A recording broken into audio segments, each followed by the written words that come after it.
Hello there. As in my previous video I spoke about gratefulness, I also realized how painful gratefulness can be. As we think and as we imagine all the things we should have been grateful for and all the things that we can be grateful for now, there are also levels, there are also moments that you wish you could have been more grateful.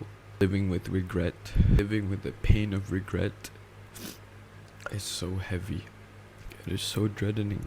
And it no longer becomes shame, it no longer becomes guilt, but it is something that truly is hard to believe by anyone else if it's not you. People cannot see, people cannot count and feel your regret except you. So you have to face it. You have to believe that even in your feeling of regret, no one will feel it more than you. And this is a selfish take. It is a way that may form something much worse. But a shift in perspective is what you need.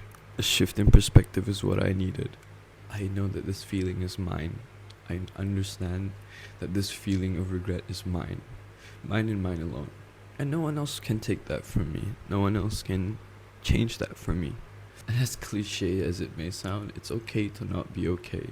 It's okay to feel this agony.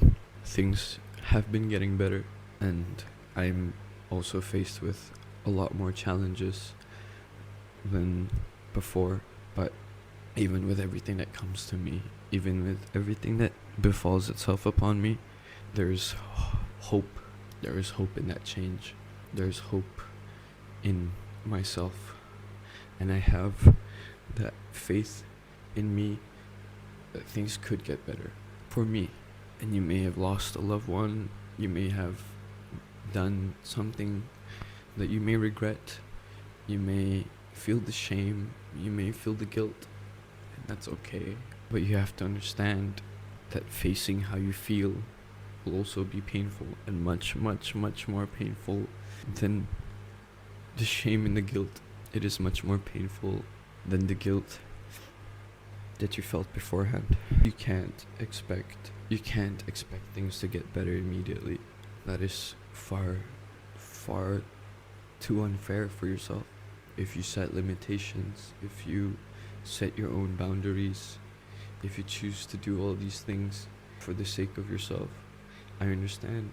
And there are ways to face it, there are ways to approach this change so that it doesn't feel as dreading as it may be, or as agonizing as it may be.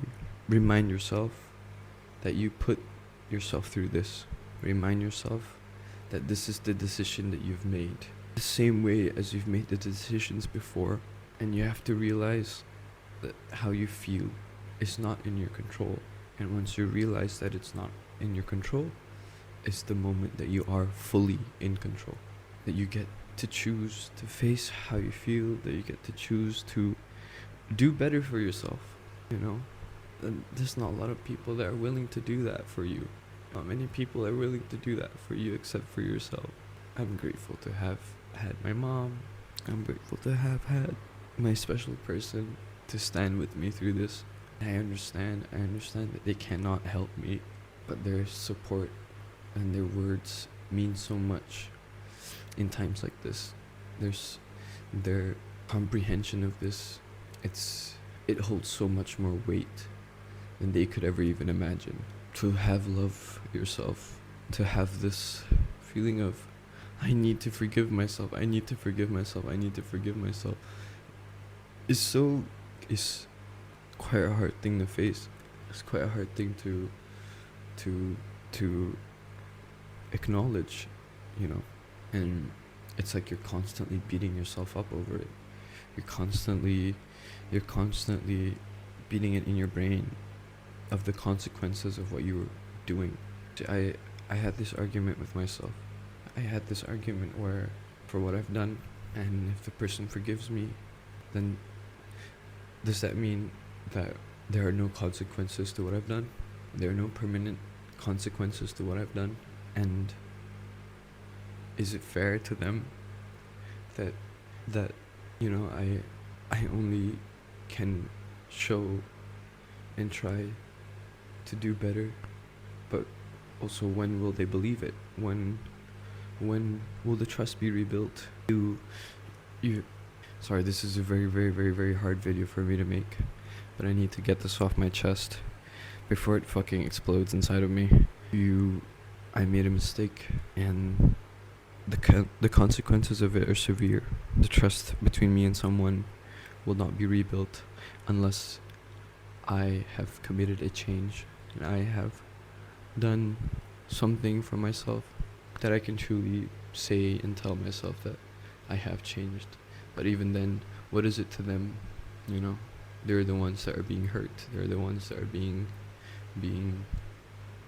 that are hesitant and struggling to believe what I'm doing. But no one, but they also can't hear. They can't feel the regret. And once the feeling of regret goes away, once everything is better, what will it mean to them? Will they be full of resentment, or will they become more forgiving?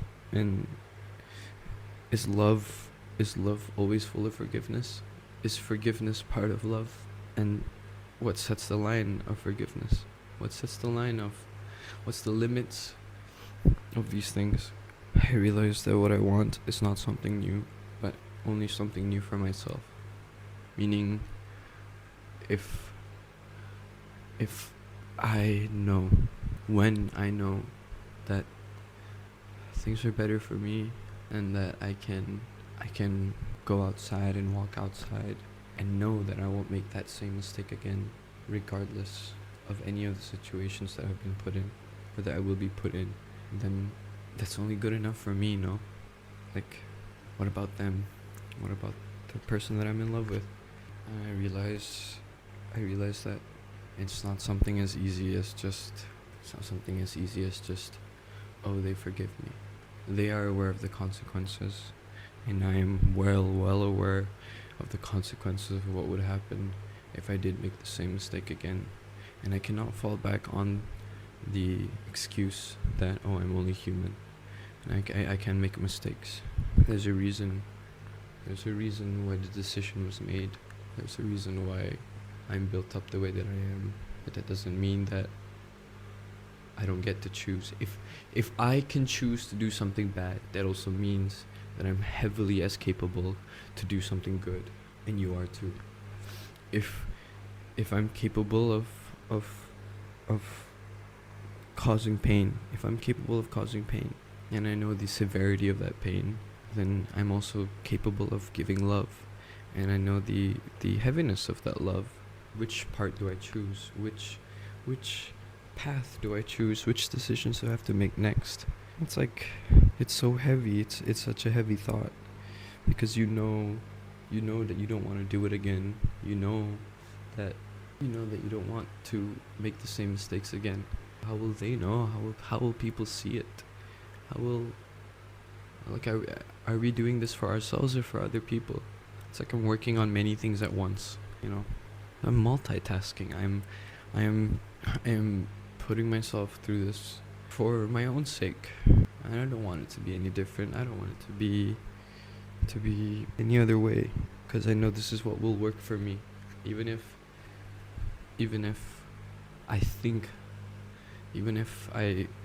the thought crossed my mind, it is not in my body to do so. It is not in my soul to do so. Because thoughts fly by. We see information and we gain information everywhere that we go. Everything that we see, every time that we scroll, we gain all this information, and thoughts always fly by. But it's always a decision to make with your body. It is always a decision to make externally for you to even cause that type of harm. And once the feeling of the thought can't even be comprehensible to you, that thinking of hurting somebody can't be comprehensible, like you can't see yourself doing it anymore, only then will you feel like you're free from this chain of continuous hurt and continuous pain. I'm recollecting my thoughts on this. I put up the camera because I know I need to get this out, and it's all over the place. And I do apologize that it is quite jumbled. But all in all, if your desire for greatness is big enough, then greatness will come to you. If your desire for change is big enough, then change will come to you. And it's up to you to choose the path of which type of change you're willing to go through, and which type of happiness do you wish to gain from all of this? Which type of gratitude do you wish to gain from all of this? I am filled to the brim with regret. I am filled to the brim with love as well. And when a day comes by when I know that I am capable of loving properly, that I'm capable of doing things right, and then and only then will I reward myself. Will I reward myself with something good? Or do I account these steps that I'm taking and be proud of myself even then? Will that take away the gratification of something bigger, or will that help my steps forward? I'm not sure. But all I know right now is that whatever steps forward I'm taking, I want to make sure that it is a step forward. That even if I try to even take a step back, it is only to reanalyze, to take a look at the bigger picture of what I'm trying to do, to reevaluate myself with my decisions, so that I know that I'm doing something right. The feeling of anxiety, the feeling of anxiousness when it comes to these things, it's very heavy. It's very manipulating. You're manipulating yourself. You're arguing with yourself. You're sitting down with your own thoughts, and it's painful, but it's also good. It's also painful, but it's also good. You're in a cycle, and you have to break out of that cycle, and you only get to break out of that cycle when you come to a conclusion. Conclusion doesn't come very easily. You know you have to sit down with yourself. You know you have to conversate with yourself, because no one else will talk to you the way that you do. No one will understand you the way that you do until you let yourself be understood. You have to allow yourself to be understood. You have to allow yourself to be open to the change around you as well, because the change inside is so much more deeper and so much more complex than the changes that are around you. Things in life are very minuscule, have become very mundane when you realize the changes that you are capable of. They get mundane, they get very boring, they get very normal, and the only way for you to appreciate that type of change externally is for you to have gratitude for the change to begin with. You have to realize what you want to be grateful for. You have to realize what you want to change for, and you have to stick to that with discipline and with true steadfastness, that you can change, that you're able to do all these things for yourself. You can't allow it to be something that is bad, even though that it is. You have to be in control. You have to be completely in control of the situation within yourself before you can let it affect your decisions outside of you. You have to be in control of your feelings in a way where you're not suppressing it, but you have to be in control in a way where you understand why you feel a certain way.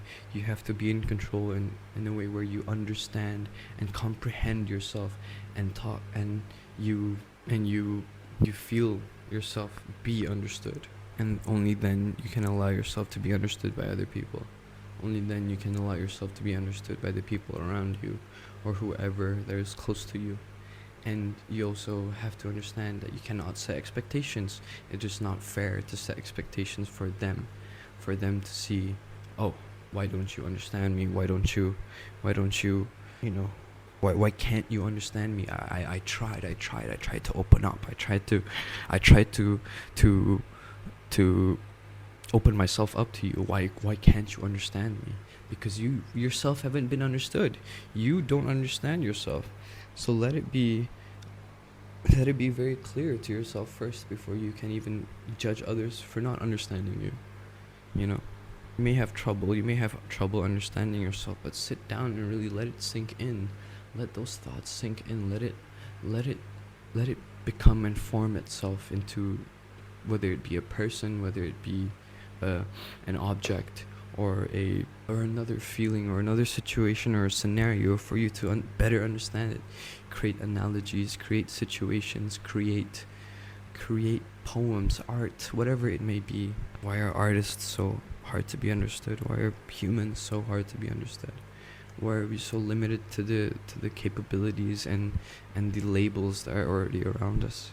When we are meant to be unique, when we are meant to be different from each and every one of us.